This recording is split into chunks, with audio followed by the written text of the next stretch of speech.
Estamos no CompraCan, congresso, né, de cannabis medicinal. Meu nome é Carla Simone Gregory, eu sou formada na medicina veterinária, tenho alguns cursos em cannabis medicinal, fitoterapia, estudo nutrigenética, nutrição, ortomolecular, assim como outras medicinas integrativas como aromaterapia, florais quânticos, né? O tema da minha palestra vai ser a diabetes em felinos, o controle da dor neuropática com os canabinoides. Bem, primeiro só para a gente entrar no assunto, o que é a diabetes em felinos, né? Os animais têm uma predisposição, os gatos, principalmente pela questão de sobrepeso ou obesidade, é uma condição comum em gatos castrados, principalmente, e animais mais velhos, principalmente, que a gente encontra mais na rotina clínica. A diabetes, o que ela é? Uma desordem, né, do pâncreas, né, pancreática, que resulta no aumento da glicemia, na hiperglicemia, decorrente dessa falta de insulina, né, que é produzida pelo pâncreas, ou da incapacidade de exercer adequadamente seus efeitos. O que a gente precisa para ter um bom tratamento do animal com diabetes, né? Tem que ter um plano de gestão. Esse plano de gestão tem que ter um monitoramento diário, né, com o tutor, e um tratamento para melhor resposta desse animal, porque o médico ele ensina ele a fazer as medições antes de aplicar a insulina, né, quando é necessário, a diabetes tipo 2 é necessária. Então, é um trabalho entre médico, veterinário e tutor. Tem que ter uma integração muito grande. A diabetes felina, ela corresponde em 80% dos casos de diabetes tipo 2 em humanos, e na qual tem a hiperglicemia, que ocorre principalmente pela resistência insulínica, né, que é o que a gente mais vê. O pâncreas não consegue produzir, né, a insulina, porém, ela não atua de maneira eficiente. E esse tipo de diabetes está intimamente ligado à obesidade. A diabetes em felinos existe dois tipos. A diabetes mellitus, que é tipo 2, e a diabetes tipo 1. A tipo 2, ela é a baixa produção de insulina combinado com a resistência a essa substância. A tipo 1 já é rara, a gente não vê quase em felinos. O próprio sistema imunológico do felino ataca o corpo e destrói as células que produzem insulina. Em média, de 20 a 30% dos animais são diagnosticados entre as idades de 7 a 10 anos, então é considerado um felino idoso, né? E 55% a 65% são diagnosticados após os 10 anos de idade. Os primeiros sinais comuns que, principalmente, o tutor chega a falar, que a gente vai começar a fazer a pesquisa, né? Tem uma perda de peso, né? Mas várias outras patologias em gatos pode ter a perda de peso, né? Então, ele começa a beber muita água, em lugares incomuns também, pode acontecer isso. Ele começa a pedir mais comida do que o normal, um apetite insaciável, né? Tá sempre querendo comer. Tem uma diminuição da capacidade de saltar, né? Que já vem para a questão quando a doença já está mais avançada, né? Não é só pela questão de ser um gato idoso, já tem aí a dor neuropática, né? Ele começa a andar com calcanhares em vez dos dedos dos pés, aí é conhecida essa postura pantígrada, que depois eu vou mostrar o vídeo da paciente. Ele já fica um gato mais letárgico, fica mais devagar, muda a rotina do gato. A urina pode ele sentir dentro da caixa de areia mais pegajosa ou difícil de limpar, mas é raro às vezes eles notarem isso aí. Eles notam mais geralmente a sede excessiva, excesso de comida, às vezes uma perda de peso também, que não está normal, que era um gato obeso e de repente começou a emagrecer. A urina mais frequente, uma urina às vezes fora da caixa de areia também, que às vezes pode ser outra doença junto, né? Qual é o objetivo principal do tratamento? É ter a remissão, né? E o potencial objetivo possível para todos os gatos, né? A remissão nem sempre vai ter a remissão, né? A regulação e a estabilidade da glicemia, que é importante, porque o aumento da hiperglicemia é um risco de vida para esse animal, né? Assim como a hipoglicemia. Então, um peso corporal, né? Estar, ser obeso não quer dizer que o animal é qualidade de vida, né? Então, controlar esse peso, muitas vezes, ensinar ao tutor, às vezes, comprar uma balancinha para estar medindo o peso desse animal, reduzir esses sinais clínicos, né, que o animal vai ter, aumento de amida, às vezes pode ter até vômitos, né, que alguns têm por causa da cetocitose, para o animal ter uma boa qualidade de vida, né.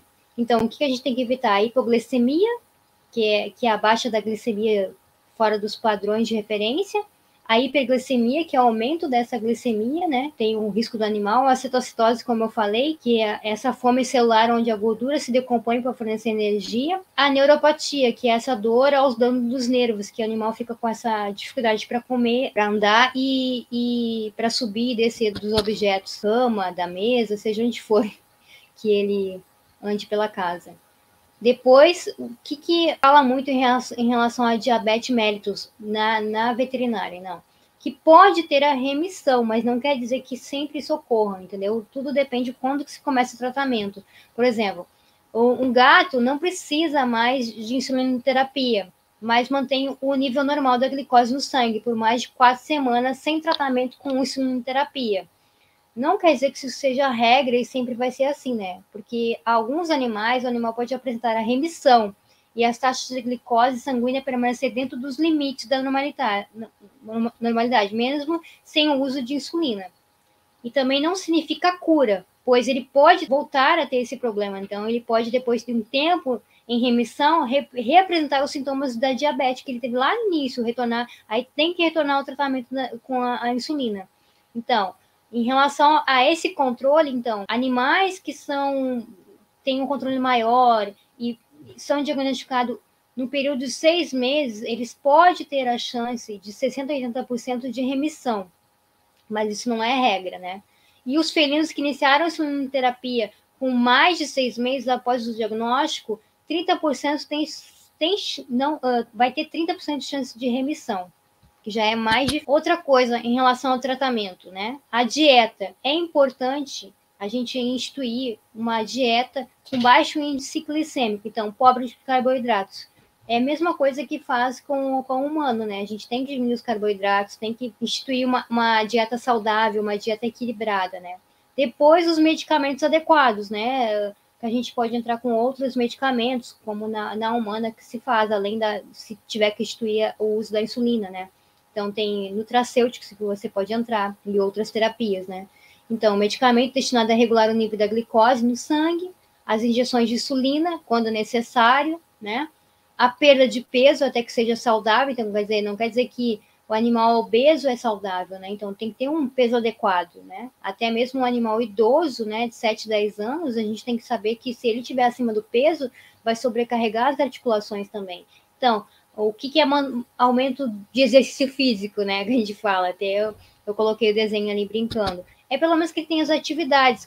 Quais as atividades que eu posso botar? Não é botar o animal numa academia, né? É você fazer um enriquecimento ambiental para o felino, né? Colocar esses nichos aí que hoje em dia a gente encontra várias empresas que fazem, então, para ele subir, descer, ter atividade, ter brincadeira, ter os túneis, até uma caixa de papelão, uma sacola, ele não ser um gato sedentário, passar o dia todo comendo e dormindo, né? Claro que o gato, boa parte, ele passa dormindo quando é idoso, né? Mas a gente tem que cuidar disso. Depois, a relação a diabetes em felinos e o sistema endocannabinoide. Então, pesquisas recentes demonstram que o sistema endocannabinoide está envolvido na modulação desse processo relevante no metabolismo da glicose e da resistência insulínica. Então, cada vez mais tem estudos sobre isso. E o CBD tem grande relevância também. Ele age no combate da obesidade, ao reduzir o apetite, né? Melhora a capacidade da insulina de regular o nível do açúcar no sangue. Aqui, literaturas relacionadas à diabetes e novas drogas da terapia, né? Os canabinoides, endocannabinoides e substâncias metabólicos com foco na diabetes. O que é mais importante aqui, né? É a gente ter o papel do sistema endocannabinoide na regulação neuroendócrino, no balanço energético, né? Que está tudo envolvido, né? A gente tem ali os hormônios, grelina, leptina, a questão do hipotálamo, então isso tem que ter um equilíbrio, né? Então, a regulação do hipotálamo, um dos principais locais de ação do sistema endocannabinoide também, porque ele modula o aumento do apetite, maior ingestão de alimento ou não. Então, os pesquisadores indicaram que o sistema endocannabinoide pode estar amplamente envolvido na regulação do balanço energético e do comportamento alimentar, por meio de mecanismos centrais e periféricos. O que são esses mecanismos centrais e periféricos? Então, os centrais, a gente tem a regulação energética endotônica do núcleo, a CUMPS, e na área tegmental ventral, que resulta em maior motivação por meio do sistema de recompensa. Depois, o mecanismo periférico é associado à expressão reduzida de adiponectina, que é um hormônio proteico envolvido na supressão da produção de glicose no fígado e no aumento da oxidação de ácidos graxos e músculos esqueléticos. Quer dizer, a gente tem um fígado com esteatose hepática, que a gente vê muito nos exames. Outro mecanismo do balanço do papel do sistema endocannabinoide na regulação é o mecanismo de ação do sistema SEC na diminuição da atividade da AMPK, que é uma proteína quinase ativada. Ela é envolvida na acessibilidade insulínica, então, da insulina. A inibição da APMK regula a lipogênese e a síntese de ácidos graxos ou colesterol no fígado quando no tecido adiposo. Então, esse trabalho aqui, desse artigo científico, mostrou que a quinase ativada por monofosfatase de adenosina está envolvida nos processos hipotalâmicos, mais uma vez, na regulação do apetite, como já tinha falado anteriormente. Depois, aqui a gente tem um hormônio da grelina. Ele é ligado à regulação da ingestão alimentar. Então, a grelina é um hormônio que foi descoberto em 1999 por um pesquisador japonês, produzido especialmente pelas células do estômago, né? Ela atua no hipotálamo, também no pâncreas, que está relacionada às células, à insulina, né? A produção de insulina, no rim, na hipófise, no intestino e placenta. O que ela faz? Ela estimula o apetite, além de estimular a liberação do hormônio de crescimento. Ela também controla o balanço energético e aumenta o armazenamento de gordura, né? Identificaram e isolaram o extrato gástrico em ratos e humanos, né? Foi quando foi descoberta. Então, é uma coisa bem recente. E o sistema endocannabinoide também regula. Então, aqui, quando o estômago fica vazio, intensifica a secreção da grelina, o que é o hormônio que atua tanto na sensação da fome. Quanto mais elevada for a produção, resultando em concentração alta no sangue, maior será a sensação de fome, né? Então, nos alimentamos, a secreção de grelina diminui e a secreção de leptina, que é outro hormônio, aumenta, gerando saciedade. Então, é um equilíbrio entre a leptina e a grelina. Então, a fome começa no estômago, quando fica vazio, aumenta a produção de um hormônio chamado grelina. A grelina avisa o hipotálamo de que precisamos comer e o corpo pede a próxima refeição. E quando a comida chega, o estômago, a grelina diminui e sentimos cada vez menos a vontade de nos alimentar. Então, tem que ter esse equilíbrio, né? A grelina também cumpre outras funções fisiológicas, atuando em outros órgãos. Então, ela é um hormônio super importante, não só o hormônio da fome. Ela estimula a secreção de outros hormônios pela hipófise, o hormônio do crescimento, a prolactina, o hormônio adenocortitrófico. Ela regula a homeostase da glicose, olha aí. Diminui a secreção da insulina das células beta do pâncreas, estimula a produção de glicose, da gliconeogênese no fígado, reduz a pressão arterial, aumenta a função cardíaca, estimula a secreção de ácidos gástricos e a motilidade gástrica. Ela regula positivamente o metabolismo ósseo, estimulando a diferenciação osteoplástica e aumentando a densidade mineral óssea. Quer dizer, é um hormônio super importante. Então, a grelina é o único hormônio intestinal com efeito orexígeno, ação conhecida, né? Por causa da semelhança geral desempenhada pelo sistema endocannabinoide e pela grelina na regulação do balanço energético, a sua possível interação tem sido foco de intensa pesquisa nos últimos anos. Então, de estudos demonstram que a grelina aumenta os endocannabinoides hipotalâmicos. A grelina também participa ativamente da modulação da ingestão alimentar e a motilidade gastrointestinal. Então, nos pacientes com diabetes tipo 2, tem um comportamento bifásico. Os níveis são elevados na fase precoce, da hiperfagia, que é o aumento da alimentação, ou polifagia, que a gente fala nos animais, e a motilidade gastrointestinal acelerada.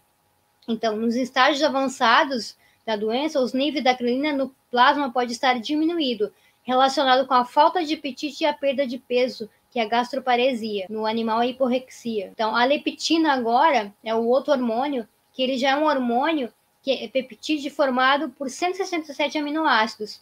Esse hormônio é produzido nos adipócitos, né, que são células da gordura, né, do corpo, e age no hipotálamo, diminuindo o apetite, aumentando o gasto energético, regulando a função neuroendócrina e atuando no metabolismo da glicose e lipídios. Então, a leptina reduz a secreção de insulina no pâncreas e a sua habilidade de regular a utilização de glicose na resistência insulínica, né, estabelece um mecanismo de feedback negativo entre insulina e leptina.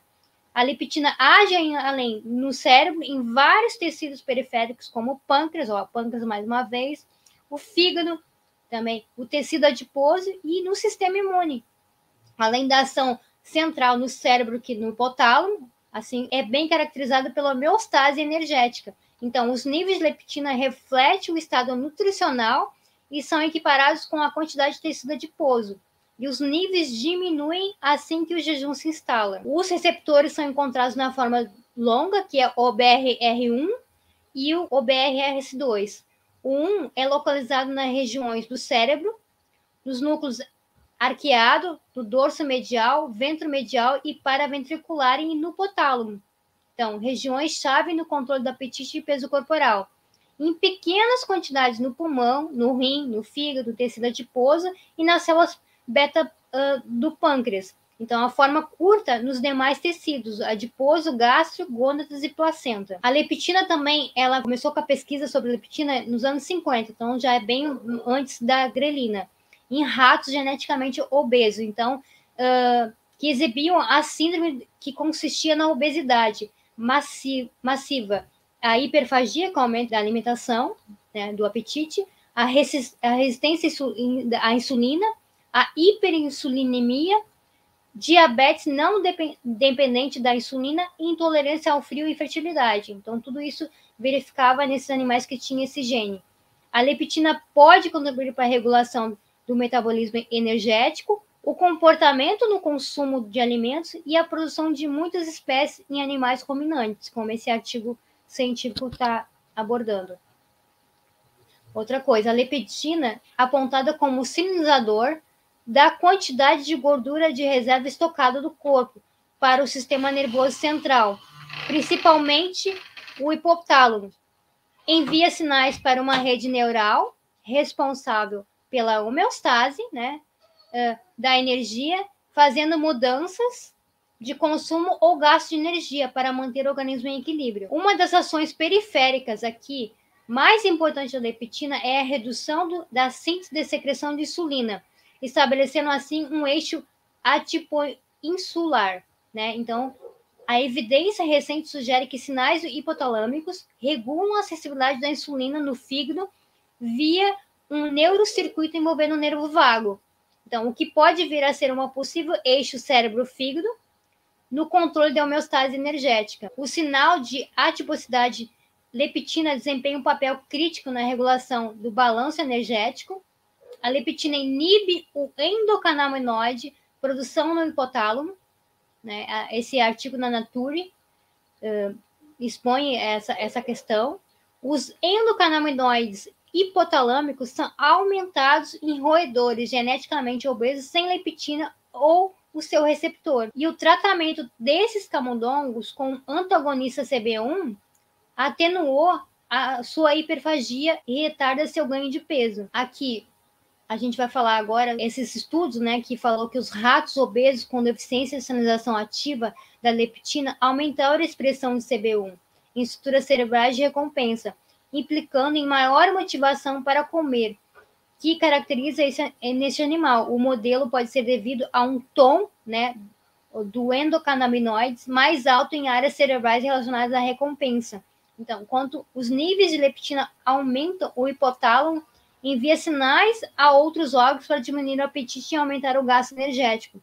Então, mutações na leptina nos genes desses ratos, né, causam obesidade mórbida, infertilidade, a resistência à insulina em roedores e humanos. Aqui, estudos de interferência já em humanos e perspectivas futuras, né, em tudo relacionado à questão do receptor CB1. Então, ensaios clínicos em pacientes obesos com diabetes tipo 2 comprovaram a eficácia do agonista inverso ao receptor CB1 global, que foi essa medicação, o Rimonabant, na redução do peso corporal e da circunferência da cintura e na melhora do controle lipídico e glicêmico. Só que o Rimobant foi licenciado em mais de 50 países para o tratamento da obesidade, só que ele foi retirado do mercado. A gente viu a eficácia dele, só que ele tinha alguns efeitos, né, adversos psiquiátricos, como ansiedade, depressão e ideia suicida, né? Então ele foi tirado do mercado, mas já tem novos estudos até para câncer em relação a desse mesmo laboratório. Então, a resistência insulínica da diabetes tipo 2, né, e o sistema endocannabinoide. Então, definida como uma condição ou como uma ação à resposta insulínica prejudicada nos tecidos e amplamente considerada como um dos fatores mais fundamentais associado ao desenvolvimento de muitos distúrbios metabólicos, como a diabetes tipo 2 ou a síndrome metabólica, né?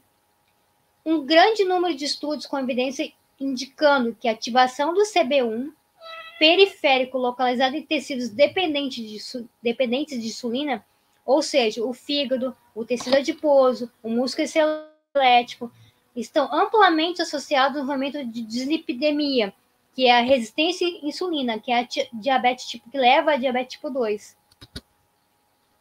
Então, o CB2, o receptor CB2, é expresso principalmente em tecidos imunes. Vários estudos como esse, citado aqui, em vitro ou em vivo, demonstram efeitos anti-inflamatórios mediadores com o receptor CB2 de endocannabinoides, ou seja, a anandamida e 2-AG, bem como agonistas sintéticos do CB2, em modelos de várias doenças metabólicas como a obesidade. Então, relataram que a ativação do CB2 reduziu a resposta inflamatória e promoveu efeitos anti-obesidade, reduzindo o peso corporal sem alterar os comportamentos relacionados ao humor. No sistema nervoso central, a ativação do receptor CB1 aumenta a ativação alimentar pela modulação da atividade dos neurônios hipotalâmicos e a liberação de neuropeptídeos orexígenos e anorexígenos. Então, a sinalização do receptor CB1 afeta os circuitos de recompensa e reforça o sistema mesolímpico, levando uma preferência por alimentos altamente palatáveis. Então, o receptor CB1 presente em órgãos periféricos importantes no controle do metabolismo e ativa vias anabólicas, favorecendo o armazenamento de energia. Nos adipócitos brancos, por exemplo, a ativação do receptor CB1 aumenta a síntese de ácidos graxos de novo, aumenta o acúmulo de triglicerídeos e reduz a lipólise. O receptor CB1 aumenta a lipogênese hepática e conduz o metabolismo oxidativo defeituoso através da fosforilização oxidativa mitocondrial, prejudicada no músculo esquelético. A administração de pequenas quantidades de THC, como citado nesses 2 artigos científicos, evita o ganho de peso em camundongos alimentados com uma dieta rica em gordura. As descobertas relatadas por uma equipe de investigadores canadense desse jornal aqui citado. Então, pesquisadores da Universidade de Calgary, em Alberta, no Centro de Dependência e Saúde Mental em Toronto, avaliaram o impacto da ingestão diária de THC em camundongos obesos induzidos por dieta. O tratamento crônico do THC impediu aumentos do peso corporal induzidos por dieta rica em gordura.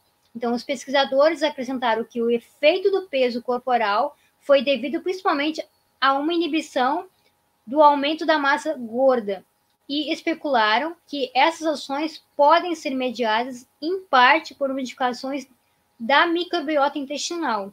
A resistência à insulina, quando a deficiência relativa da insulina leva ao desenvolvimento da diabetes tipo 2, né? Então, a ingestão excessiva de alimentos, a obesidade aumenta o tônus do sistema endocannabinoide, né? O sistema endocannabinoide hiperativo, que ele é aumentado, contribui ainda mais para o acúmulo de gordura visceral e obesidade, reduzindo o gasto energético, aumentando a ingestão de alimentos e a lipogênese.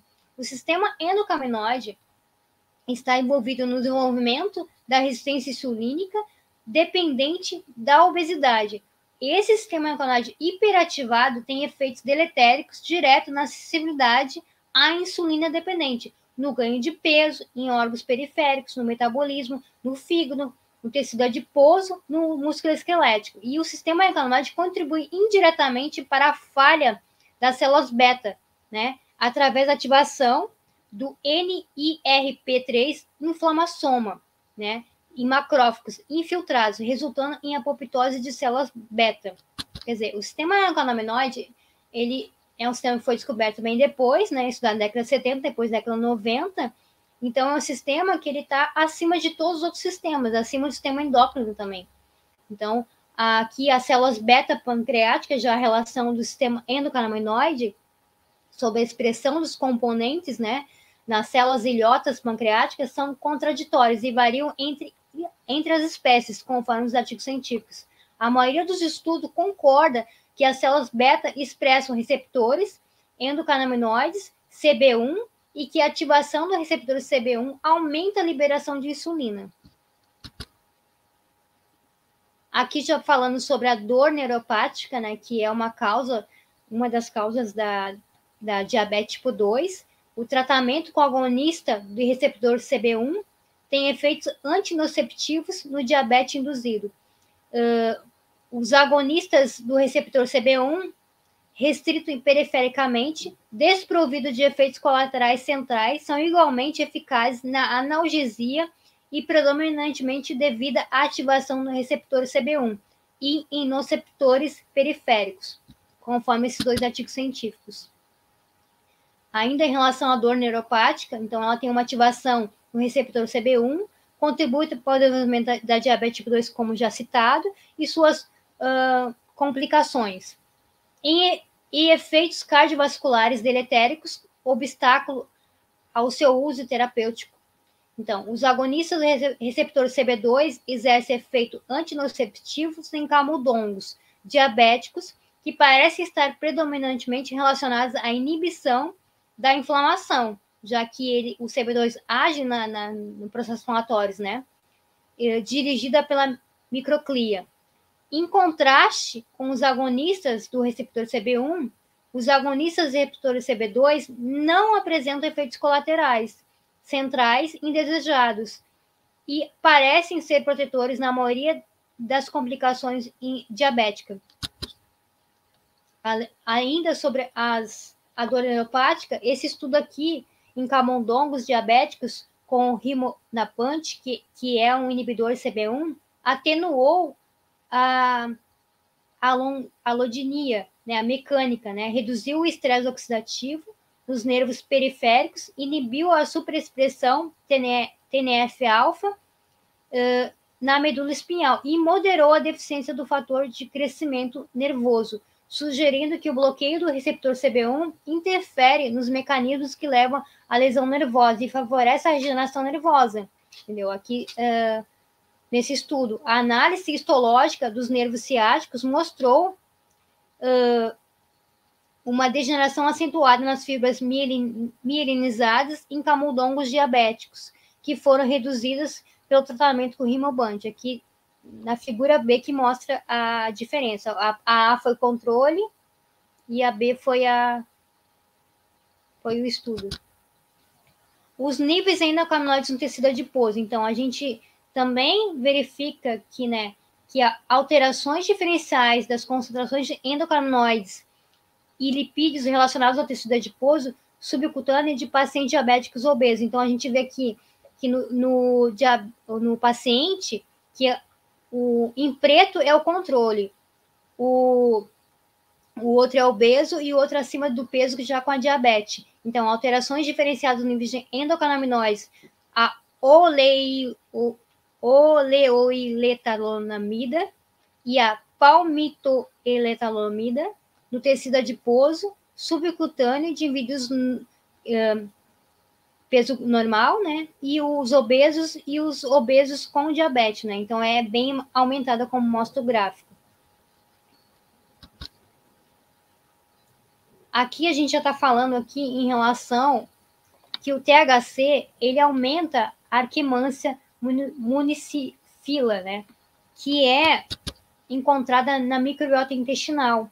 Então, a gente sabe que se tiver um aumento da Municilla akkermansia, drasticamente unida na progressão de muitas doenças do indivíduo obeso. Então, o THC faz ela aumentar. Então, isso mostra que até a suplementação da akkermansia, né, que já tem novos estudos da Fiocruz, alguns nutrologistas já estão fazendo a suplementação disso. Aqui, o estudo sobre a akkermansia, ela melhora os perfis metabólicos, reduzindo a inflamação em camundongos alimentados com dieta alimentar. Então, ela tem um grande poder aí para ajudar os pacientes com diabetes, entendeu? Mas tudo em equilíbrio. Então, as mudanças anormais na composição da microbiota intestinal contribuem para a doença metabólica, que é a obesidade, a diabetes tipo 2. Então, os estudos falam que a akkermansia consegue diminuir o nível da insulina. Então, principais benefícios potenciais dos canabinoides para a diabetes. Então, a questão da prevenção para essa doença não progredir cada vez mais, reduzir a resistência à insulina, essa questão da dor neuropática, ajudar também no combate da obesidade, né? Uma outra coisa que é muito importante, que o sistema endocannabinoide também ele pode ser modulado por exercício, e na doença metabólica também não é diferente. Então, a desregulação do sistema biológico mais complexo, né, que é o sistema endocannabinoide, pode resultar em desequilíbrio metabólico, desenvolvimento de resistência insulínica, diabetes tipo 2, doença hepática ou gordurosa não alcoólica. Então, quer dizer que o exercício físico faz aumentar os nossos endocannabinoides endógenos, né? Que a gente faz através dos canabinoides a reposição exógena, né? Aqui, esse gráfico fala exatamente que é a tríade, né? A atividade física, né?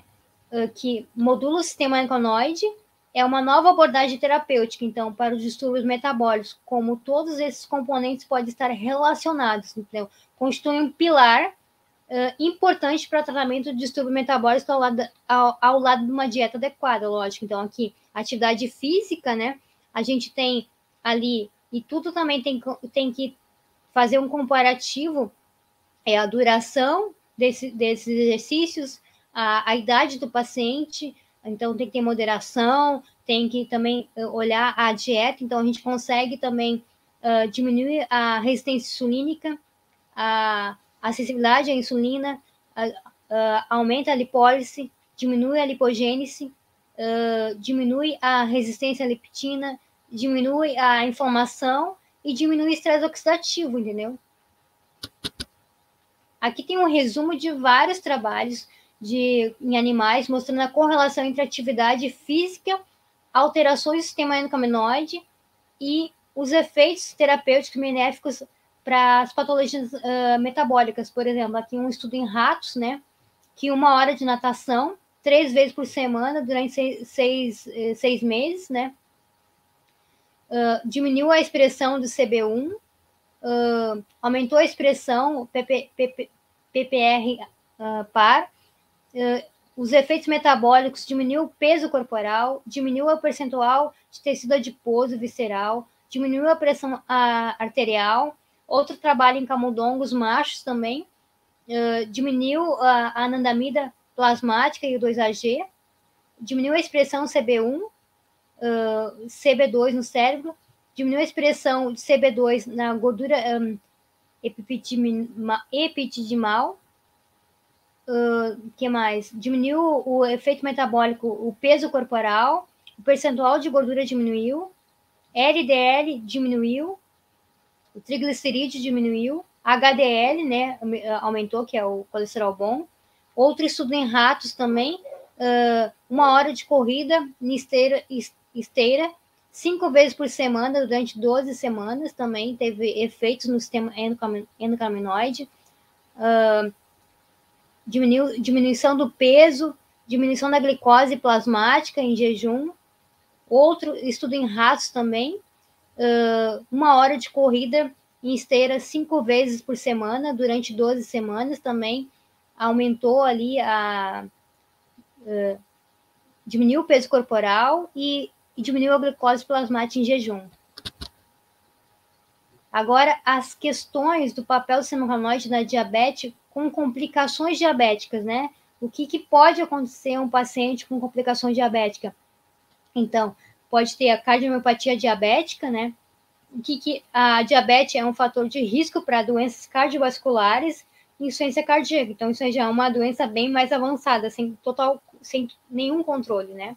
Então, estudos em camundongos, a inibição, mais uma vez, do receptor CB1 atenuou a fibrose miocárdica e a remodelação, né? E a inibição desse mesmo receptor melhorou a função cardíaca e a remodelação após infarto do miocárdio experimental e síndrome metabólica. Então, o bloqueio do sistêmico agudo e crônico do receptor CB1 melhorou a regulação da pressão arterial e o perfil metabólico em um modelo de rato hipertenso. Então, dependente da angiotensina. Mais uma vez, nesses pacientes com cardiomiopatia diabética, né, que é a evolução da doença, né, a hiperglicemia e a hiperlipidemia, que é aumento da glicemia, aumento da gordura, associada ao diabetes, promove aumento da geração desses estresse oxidativo, né, que seria o estresse oxidativo através da formação de espécies reativas de oxigênio e nitrogênio, né, no endotélio, no músculo liso vascular e cardiomiócitos, né, que são células do coração, do tecido do coração. Induz sinalização de estresse, alterações profibróticas e morte celular das células miocárdicas. Leva à ativação e recrutamento de células inflamatórias com consequente profibrose e resposta inflamatória. Então, o aumento da hiperglicemia também leva, direta ou indiretamente, ao aumento dos endocannabinoides CB1, sinalização desse receptor, que amplifica esse processo patológico, facilitando a lesão tecidual e a disfunção cardiovascular e, eventualmente, o desenvolvimento de complicações cardiovasculares diabéticas como a cardiomiopatia, nefropatia, retinopatia e a arteriosclerose aumentada, que são outras complicações também que levam a diabetes, né? Então, a diabetes tipo 2. Então, tem que se preocupar. Então, ali se fala muito em inibir o CB1. Então, aqui mostra que cada vez mais estudos e medicações dos canabinoides que façam essa ação. Aqui também outra complicação é a nefropatia diabética, que leva esse aumento da hiperglicemia e da pressão. Então, tem um desequilíbrio, né? Então, é uma das principais causas da insuficiência renal. Então, é terminal e aumenta significativamente o risco cardiovascular do paciente diabético. Então, tem a síndrome cardiovascular, né? Então, o efeito pró-oxidativo, pró-inflamatório e pró-fibrótico da sinalização do receptor CB1, mais uma vez. Os efeitos opostos da sinalização através do CB2, há um interesse crescente do potencial do sistema endocannabinoide na patogênese da nefropatia diabética, entendeu? Então, os endocannabinoides, suas principais enzimas metabólicas e receptores, CB1 e CB2, está presente no rim, isso é fato, né? É normal. Em animais saudáveis, o receptor CB1 é expresso por células endoteliais nas artérias renais e, francamente, por potócitos em células epiteliais tubulares, enquanto receptores CB2 são fortemente expressos nos podócitos. Já o receptor CB1 é superexpresso por podócitos, em modelos animais com diabetes tipo 1 e a tipo 2. E há uma deficiência do 2AG, ligante ao receptor CB2, no córtex renal de camundongos com diabetes induzida por STS, que é um antagonista. Precoce e expressão no receptor CB2, no potócitos, e marcadamente diminuída em biópsia humana de pacientes com a nefropatia diabética, né, avançada. E os dados indicam que nos rins diabéticos, a sinalização protetora do receptor CB2 é prejudicada, enquanto a sinalização prejudicial do receptor CB1 é aumentada, favorecendo consequências deletérias. Então, isso aí são estudos mostrando o que pode se fazer ou não e que pode futuramente. E esses efeitos opostos do receptor CB1 e do receptor CB2 na diabética, na nefropatia diabética, o CB1 tem efeito pró-oxidativo e pró-inflamatório deletérico. E os efeitos protetores opostos são induzidos pela ativação do receptor CB2. Então, o melhor tratamento seria ativar o CB2. Dados sugerem que um efeito benéfico do bloqueio, mais uma vez, o bloqueio CB1 e da ativação do receptor CB2 na nefropatia diabética. No diabetes, a hiperglicemia e a hipertensão altera o equilíbrio entre a sinalização do receptor CB1 e do receptor CB2, pois a expressão do receptor CB1 é aumentada, enquanto o CB2 é regulada para baixo. Então, tem esse desbalanço. Esse desequilíbrio favorece o estresse oxidativo, né, que vai piorar o quadro, o processo inflamatório e profibrótico, contribui para o desenvolvimento de proteinúria, né, por aumentar, que é a perda de proteína na urina, por aumentar a perda da nefrina e a perda da função renal, por exacerbar a fibrogênese, tanto no mesângio quanto no túbulo interstício. Quer dizer, complicando mais ainda a situação. Agora, eu vou relatar uma paciente felina diagnosticada, né, pela clínica geral que acompanhou em primeiro plano, com diabetes tipo 2 mellitus. É uma felina SRD, né, idade 10 anos, o peso dela 3.650. Ela começou o tratamento, o acompanhamento comigo dia 14 de março. Aqui consta, desde o dia que ela começou já fazendo a insulina, né? Ela já estava ela tinha a insulina diária 400 e pouco, 500 e pouco, então 400 e pouco, 425, 471. A tutora procurou e a gente instituiu o tratamento com os canabinoides para ela. Então, aqui, dia 6 de abril, a gente já estava com 358, 341.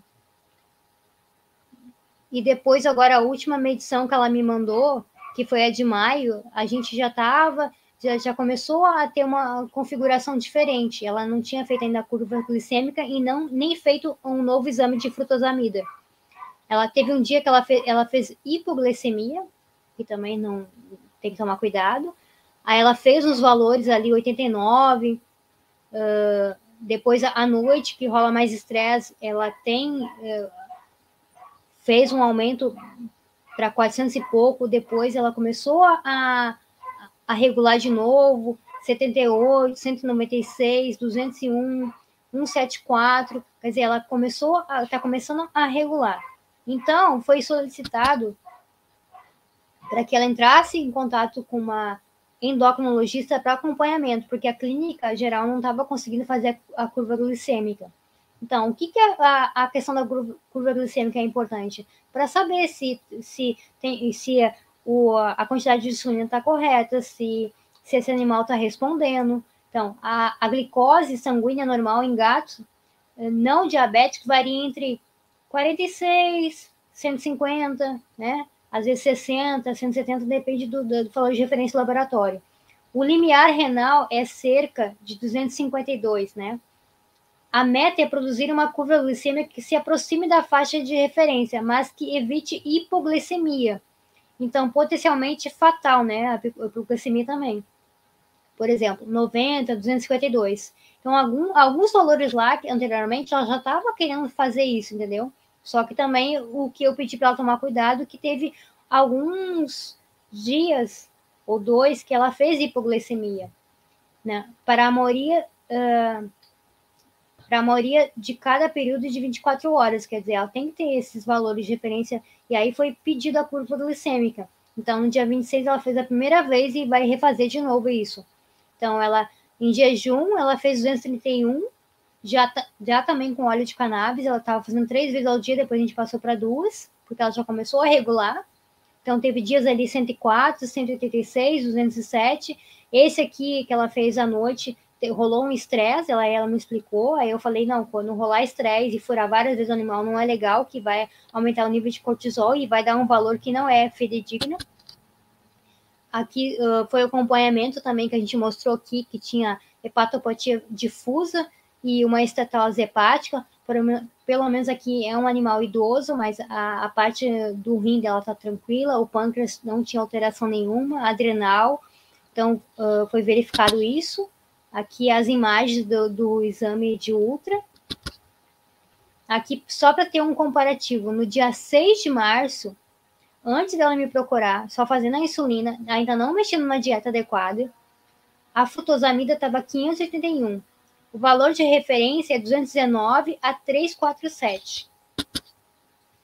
Aí depois, aqui foi dia 6 de março, a gente solicitou dia 29 de março, já era para ter feito 30, 40 dias, a gente fez com 45.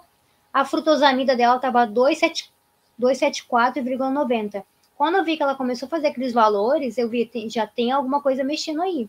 Então, ela está dentro dos valores de referência, né? Que é 219 a 347. Aqui alterações também que o processo inflamatório que começa no organismo. Aqui que ela estava alterando um pouco o peso, então aumentou a ureia. Também a gente investiga por ser um animal idoso se tem outras doenças concomitantes, doenças endócrinas, então pelo menos ela não tem problema na tireoide, né, T4 normal, porque poderia ter um hipotireoidismo junto, mas é raro, é mais hipertireoidismo que a gente vê em gato. A gente instituiu o óleo de cannabis, por ela ter dor neuropática, eu optei por fazer um óleo de cannabis equilibrado, com CBD e THC, e um óleo 3,3%. Ela começou com uma gota diária, depois foi aumentando gradativamente. Hoje ela teve alguns momentos que a gente teve que fazer 3 vezes ao dia, e hoje ela está 2 vezes ao dia com apenas 2 gotinhas, 2 de manhã e 2 à noite. Aqui é a ficha, o diário, que eu peço para fazer o acompanhamento, para ver tudo que está acontecendo com o animal. O termo de consentimento esclarecido que a gente tem que para o tutor assinar. Ela também, a gente instituiu o óleo, o ômega 3, então ela tem atividades, ela passeia ali, né, ela tem a graminha, ela tem atividade, vai na parte do pátio da casa, tem outros animais junto. Agora também a gente vai entrar com florais quânticos também para auxiliar. Ali é o tipo de insulina para gato que a clínica geral passou e a endócrino concordou, e também, pelo conhecimento que eu tenho também é o que está auxiliando.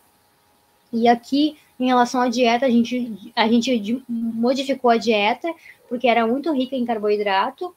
A gente entrou com uma ração, a ND é uma gata idosa, então não tinha como a gente modificar para uma alimentação natural. Ela até comeu chegamos a instituir alguma coisa de franguinho, alguma coisa para ela, sachê úmido, né?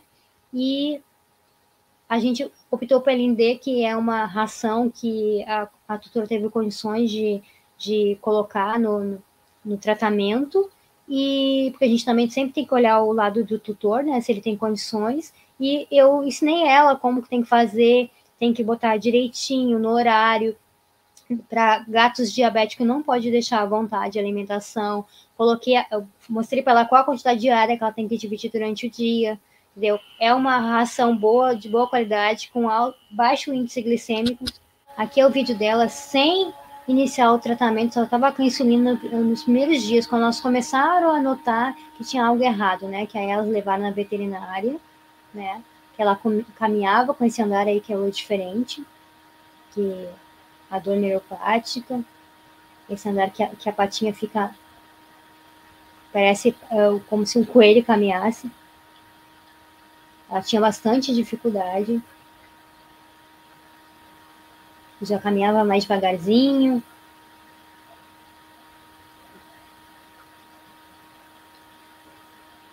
A patinha dela bem no chão. Não caminhava na ponta dos dedinhos da patinha.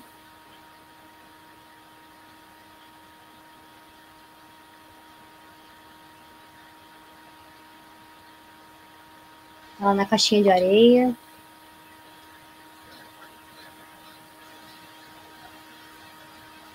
Elas notaram que ela estava com dificuldade para tudo, né? Até para ir na caixinha ela estava com dificuldade.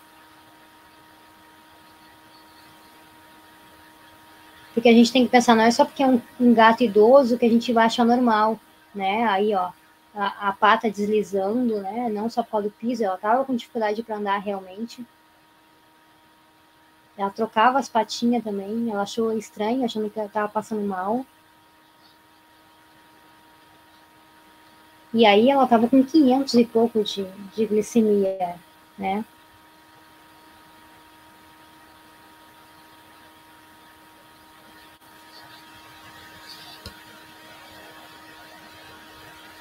A letargia, caminhando muito devagar. Aqui é outro videozinho dela. Aí ela um pouquinho melhor, mas ainda caminhava com aquele andar, né? Ó, afrouxando a patinha. A patinha também totalmente colocada ali no chão.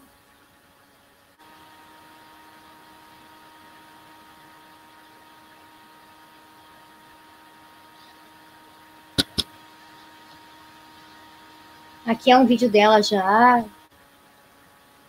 Ó.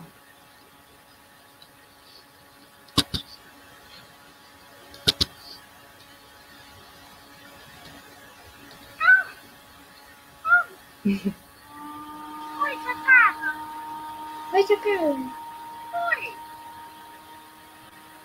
Aqui a gente nota que ela dá a voltinha, ó, com mais facilidade. Ela levanta com mais facilidade.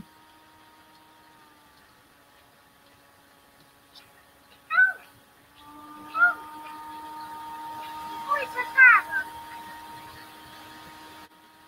Oi. Oi, Socorro. Ó, caminhando melhor. Aqui é outro vídeo dela também, ó. Ó, o pelo dela ficou melhor depois que a gente tirou o óleo também. O que a gente tem que controlar é o peso, entendeu?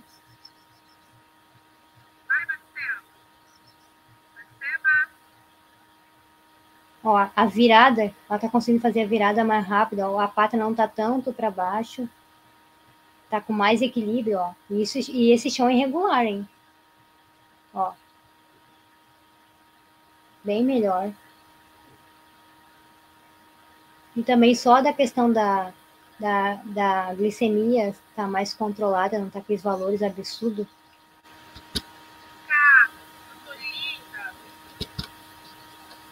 Aqui, melhor ainda aqui, ó, tá caminhando e ela simplesmente, ó, ao caminhar bem melhor, ela sobe na cadeira com uma facilidade, ela não faz isso há muito tempo. Ela não conseguia fazer isso, subir nas coisas.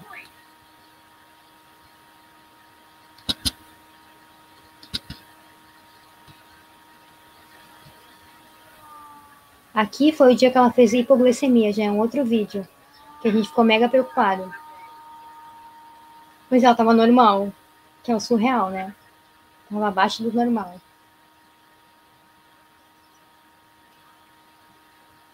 Que aí a gente começou a diminuir o óleo para 2 vezes.